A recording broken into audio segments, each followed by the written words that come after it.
Olá pessoal, meu nome é Kátia Nogueira, sou terapeuta ocupacional e atualmente eu atendo no espaço Viver Bem da Unimed. Hoje eu queria conversar um pouquinho com vocês, mais especificamente com os pais, para falar um pouquinho dentro do mês de setembro, em que nós vivemos o Setembro Amarelo, que é um mês marcado pela prevenção ao suicídio, e queria conversar um pouquinho sobre a questão dos nossos adolescentes.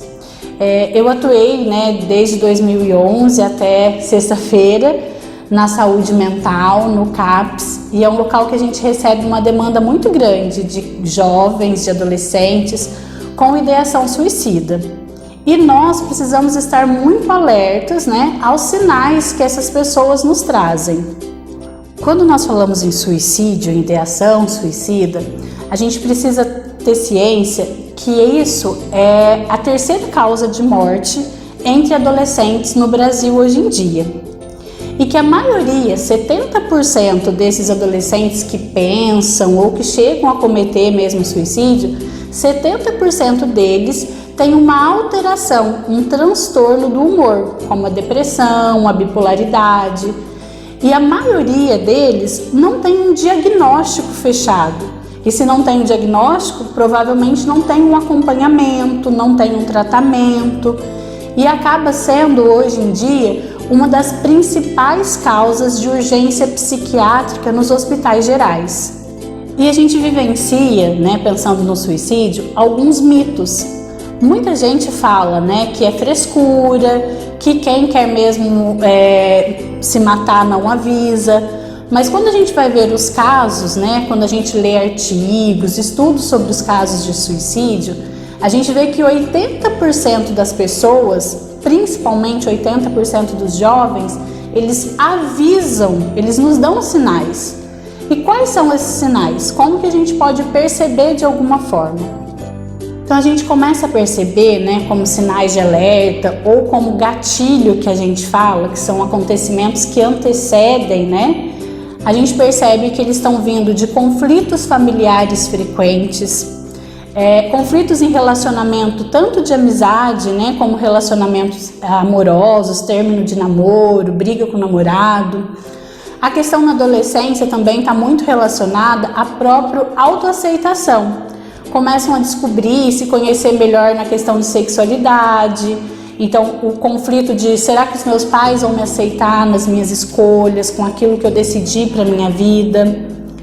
Tem também questão com a expectativa dos pais quanto à evolução desses filhos.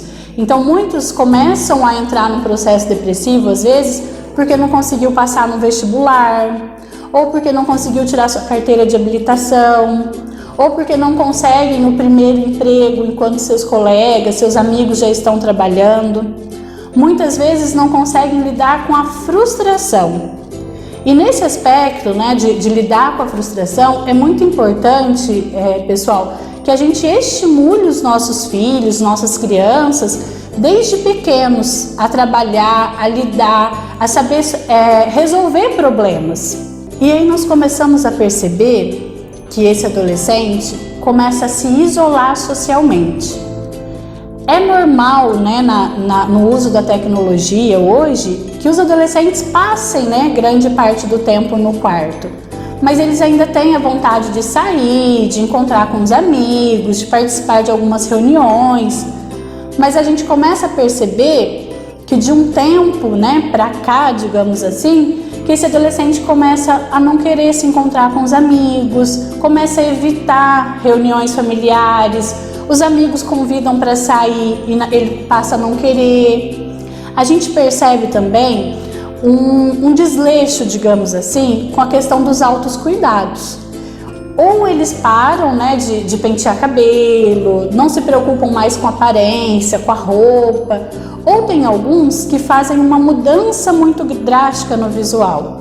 Tem algumas séries que a gente pode acompanhar sobre esse assunto e que a gente percebe, que os adolescentes cortam o cabelo muito curto, de uma hora para outra, perdem um pouco da vaidade, ou às vezes começam lá a colorir o cabelo de cores muito chamativas, coisas que você percebe que não era do perfil desse adolescente anteriormente.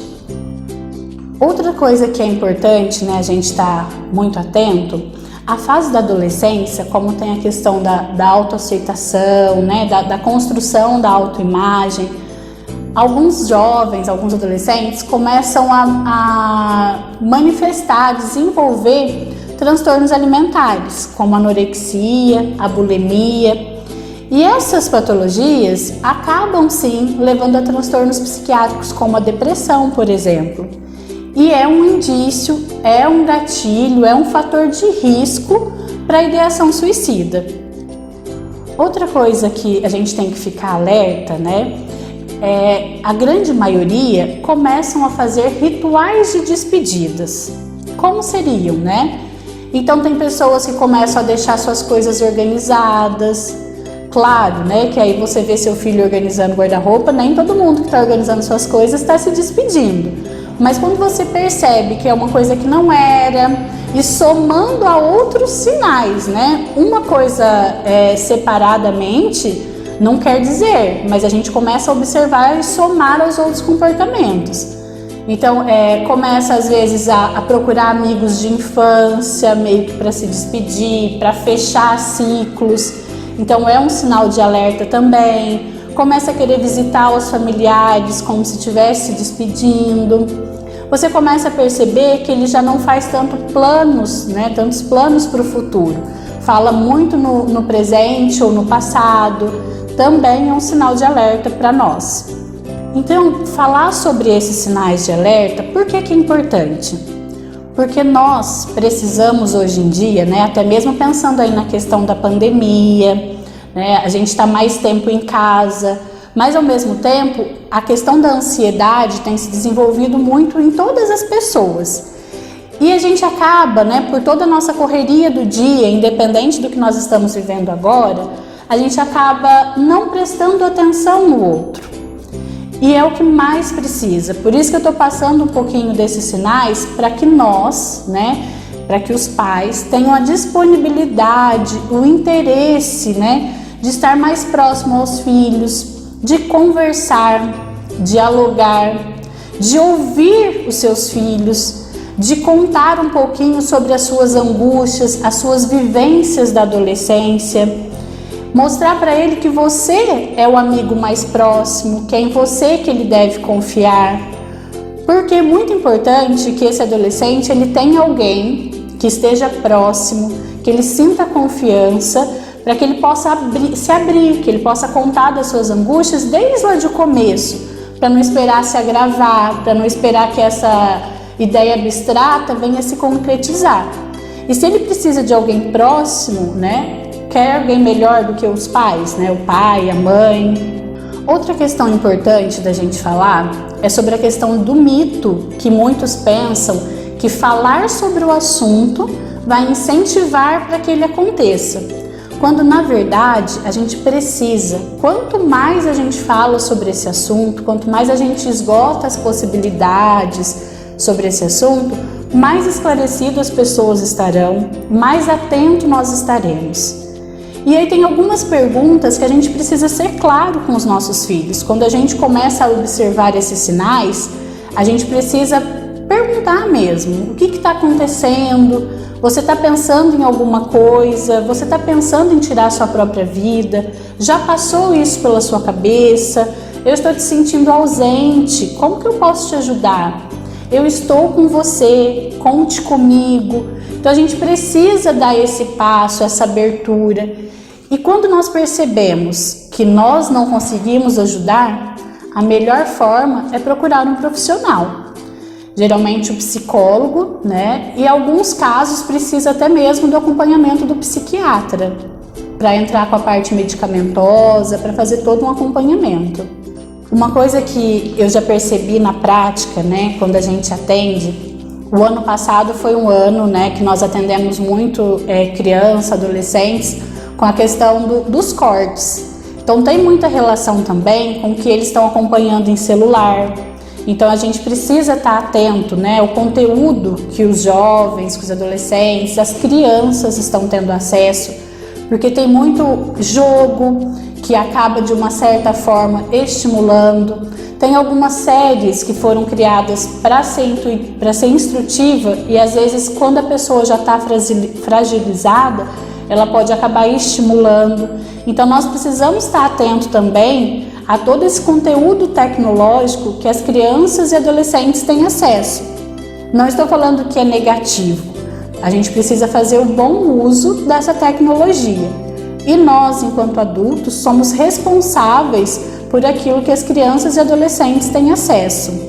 E a proximidade, a proximidade familiar, o convívio familiar, ele é importante porque a gente começa, a construir a nossa personalidade, a desenvolver a nossa pessoa, o nosso lado humano desde criança. Então as vivências que nós temos, aquilo que nós oferecemos para os nossos filhos, para as nossas crianças, são de grande importância para a construção da personalidade.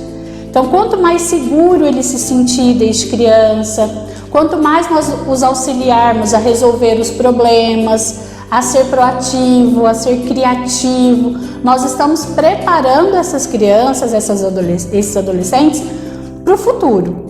Eu não estou dizendo que a culpa, que a responsabilidade é do adulto, do responsável que a criou. Mas quando nós falamos que a base é construída na infância, então é na infância que nós precisamos investir, dar o nosso melhor na criação, na educação, no tempo que nós dedicamos às crianças, no brincar, Tá todo mundo aí falando que está muito tempo em casa, mas qual é o tempo que você está dedicando para as pessoas que tem dentro da sua casa? Qual é a qualidade desse tempo? É um tempo que está todo mundo na sala, cada um no celular, na TV, ou é um tempo que vai para o chão, vai conversar, vai brincar, vai entender do contexto que cada um está vivenciando nesse momento? Conversar sobre o assunto é importante porque quando uma pessoa tenta uma vez, pode ser que ela tente a segunda vez. Então, quanto mais nós conversamos sobre o que está acontecendo, nós entendemos o que está acontecendo, é possível sim prevenir, é possível sim ajudar. Os adolescentes, quando você conversa com eles e já tentaram ou já pensaram, a maioria fala que não quer acabar com a vida. Eles querem, na verdade, acabar com um problema que eles estão vivenciando e não sabem como resolver. Então, quando uma pessoa consegue se aproximar, mostrar os possíveis caminhos, mostrar que ele não está sozinho, caminhar junto, tentar junto resolver esse problema, então a gente consegue prevenir o pior. Eles querem, na verdade, acabar com uma dor que de alguma forma está muito intensa para eles. Nós precisamos deixar o mito de lado de que quem pensa em suicídio quer apenas chamar atenção. Vamos pensar que hoje a gente tem muitas formas de chamar atenção. A pessoa pode se vestir de uma forma para chamar atenção, ela pode pintar o cabelo, ela pode pôr uma melancia na cabeça e sair para chamar atenção, como a gente fala, Ela não precisa chegar a esse extremo para chamar atenção. Então nós precisamos ter um olhar mais humano e entender que se a pessoa chegou a esse extremo é porque de alguma forma ela está em sofrimento e nós podemos auxiliar. Então, pessoal, eu gostaria de com essa mensagem deixar um alerta para todos nós, não somente para quem é pai, não somente para quem é mãe ou profissional, mas para todos nós. Às vezes, a pessoa que está ao nosso lado está passando por momentos difíceis, está até mesmo pensando na ideação suicida e nós não percebemos, nós deixamos passar a oportunidade de ajudar.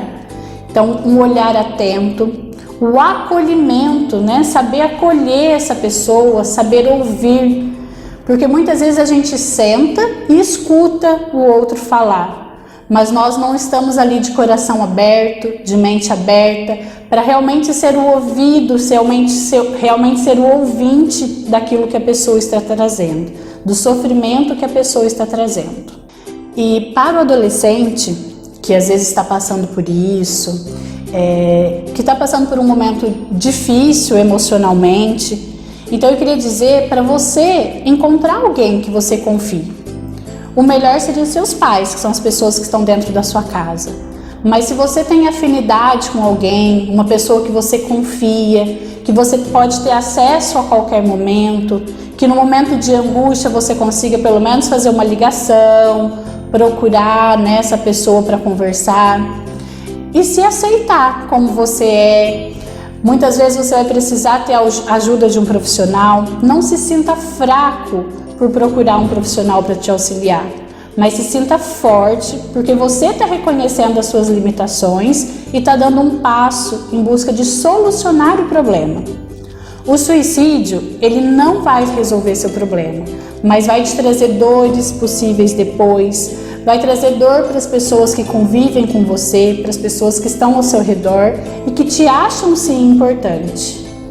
Para finalizar, pessoal, eu gostaria de deixar o número, né, do Centro de Valorização à Vida, que é a CVV, é o 188, você pode deixar salvo no seu celular, porque muitas vezes a gente não consegue ter essa abertura de conversar com quem está próximo, de se abrir com quem conhece a gente. Então você pode usar desse canal para desabafar, para pedir ajuda, né, no momento em que essa ideação estiver passando pela sua mente. Então eu deixo aqui o meu abraço, me coloco à disposição, né, para aqueles que tiverem alguma dúvida, que quiserem conversar, que quiserem saber de alguns exemplos, de algumas experiências, né, que a gente já vivenciou e conversar um pouquinho, entrar mais a fundo nesse bate-papo, eu me coloco à disposição e muito obrigada pela atenção de todos.